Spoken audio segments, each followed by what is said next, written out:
Piye to mas Mas Jawa yang bikin Yuki tersapi-sapi. Lagi galau berat ya. Kasian banget kisah percintaan sampean mas.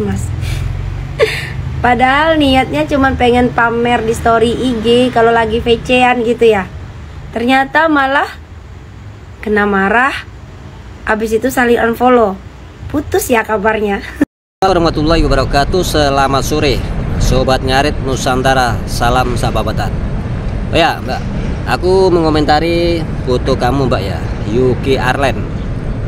Kamu bilang Mas Yun dan Bunda Vocana sudah putus. Hehe, bukan mbak. Hubungannya Mas Yun dan Bunda Vocana itu baik-baik saja, nggak ada kata putus. Jadi sorry ya, aku mengomentari foto kamu mbak ya. Bikin VT di sosmed itu harus yang apa ya, yang profesional lah mbak. Nggak bikin VT yang aneh-aneh lah tentang hubungannya Mas Yun dan Bunda Vocana. Karena apa? Di balik layar hubungannya Bunda Vocana dan Mas Yun itu baik-baik saja, nggak ada kata putus. Itu mbak ya, aku tahu lagi.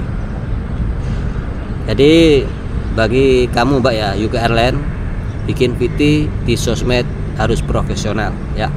Saya sebagai Sobat Ngarit Nusantara yang ada di Malaysia melihat VT kamu itu merasa terpukul. Jadi apa ya,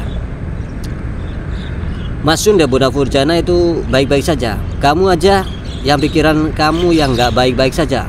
Karena apa? Pikiran kamu itu seolah-olah ingin bikin apa ya, VT yang tidak baik buat Mas Yun dan Bunda Vocana itu.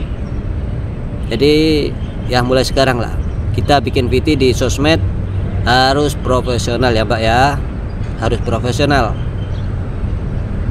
Masalah apa? Netizen semua sudah menilai ya mbak ya, mana yang baik dan mana yang salah itu. Jadi ya sorry mbak ya, aku mengomentari VT apa itu VT kamu ya. Jadi buat subscriber saya dan Sobat Ngarit Nusantara, kalau di video ini ada kata-kata yang salah, saya minta maaf yang sebesar-besarnya.